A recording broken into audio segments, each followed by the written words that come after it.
আওয়ামী লীগের রাজনৈতিক পতন হয়েছে, আওয়ামী লীগের রাজনৈতিকভাবে নিপাত হয়েছে, নির্মূল হয়েছে, দাফন হয়ে গেছে দিল্লিতে।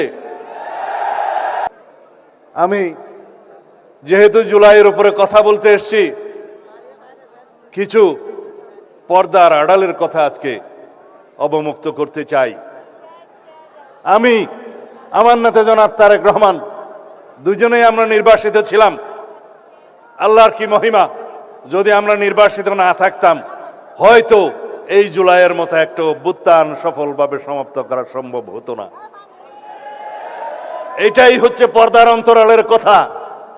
কোনোদিন আমরা ঘুমাইনি, 24টা ঘন্টা কোঅর্ডিনেশন করে আমাদের নেতা কর্মীদেরকে বিভিন্নভাবে আমরা অর্গানাইজ করে এই জুলাই যোদ্ধাদের সম্মুখে রেখে অরাজনৈতিক পরিচয়ে এই আন্দোলনের একটা পর্যায় পর্যন্ত আমরা নিয়ে এসেছি।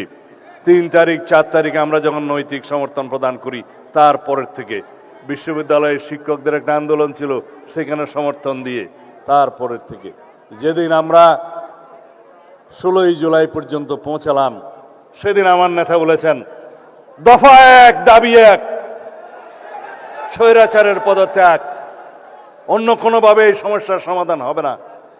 আজকে যারা জুলাই যোদ্ধাদের নেতৃত্ব দাবি করেন, তাদের অনেকেই সেদিন বলেছিল আমাদের কোনো রাজনৈতিক দাবি নাই, আমাদের দাবি বৈষম্যহীন এই ছাত্র আন্দোলনের দাবি, কোটা বৈষম্য দূর করতে হবে, সেটাই ছিল তাদের বক্তব্য।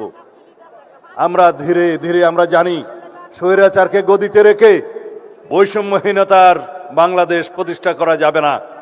তাদেরকে আমরা বোঝাতে সক্ষম হয়েছি, কিন্তু তাদের সেই সাহস ছিল না। আমরা রাজনৈতিকভাবে সমগ্র বাংলাদেশের সকল মানুষকে ঐক্যবদ্ধ করে শত সহস্র শহীদের রক্তের এই স্রোতের মধ্য দিয়ে আমরা এই জায়গায় এসেছি। আজকে এই বাংলাদেশ রক্তে রঞ্জিত হয়েছে, এই মানচিত্র রক্তে রঞ্জিত হয়েছে। শহীদের রক্তের উপর দাঁড়িয়ে আমরা বিজয় অর্জন করেছি 5ই আগস্ট। সেখানে রাজনৈতিক পরিচয়ে যদি বিভাজন করি, তাহলে সর্ববৃহৎ অংশটি থাকবে জাতীয়তাবাদী ছাত্র দলের, যুব দলের, বিএনপির অঙ্গ সংগঠনের 6.5 বেশি।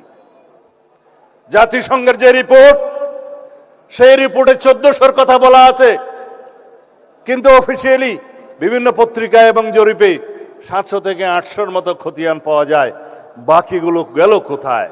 কারণ শহীদের খতিয়ান হসপিটাল রক্ষা করতে পারে নাই, তাদের ডকুমেন্ট পর্যন্ত গায়েব করে দেওয়া হয়েছে, তাদেরকে দাফন করা হয়েছে যেন বেওয়ারিশ লাশ হিসেবে।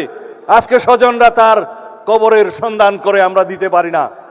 এরকম একটি নৃশংস হত্যাকাণ্ডের পরে, গণহত্যার পরে আজও পর্যন্ত সেই গণহত্যাকারী শেখ হাসিনার কোন রকমের অনুশোচনা নাই। তারা জুলাই যোদ্ধাদেরকে অপরাধী হিসেবে তকমা দিচ্ছে। বাংলাদেশের এই গণ অভ্যুত্থানকে তারা বলছে একটা জঙ্গি তকমা দিচ্ছে। বাংলাদেশে নাকি জঙ্গিবাদের মধ্য দিয়ে তাদের রাষ্ট্র ক্ষমতা ছিনিয়ে নেওয়া হয়েছে। এর চাইতে লজ্জাস করার কিছু নেই।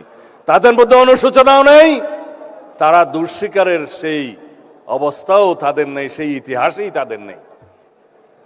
তারা উল্টো বিদেশে বসে বাংলাদেশে এখন নাকি গণতান্ত্রিক সরকারের বিরুদ্ধে বিভিন্ন রকমের ষড়যন্ত্র করছে।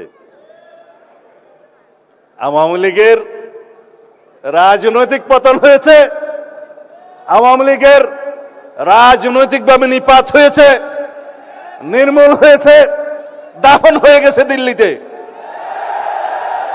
সেই আওয়ামী লীগ বাংলাদেশে আর কোনোদিন রাজনীতি করতে পারবে না। রাজনৈতিক দল হিসেবে আওয়ামী লীগের বিচার দাবি করেছি আমরা, আপনারা দাবি করেছেন, তদন্ত পরিচালিত হচ্ছে। ইনশাআল্লাহ খুব শিগগির রাজনৈতিক দল হিসেবে সেই রাজনৈতিক দলকে বিচারের কাঠগড়ায় নিয়ে যাওয়া হবে। সংবিধানের 47 আর্টিকেল অনুসারে আইন সংশোধন করা হয়েছে, সন্ত্রাস বিরোধী আইনে আছে, আইসিটি অ্যাক্টে আছে, রাজনৈতিক দলের সংগঠনের বিচার করা যাবে। সুতরাং অপেক্ষা করুন।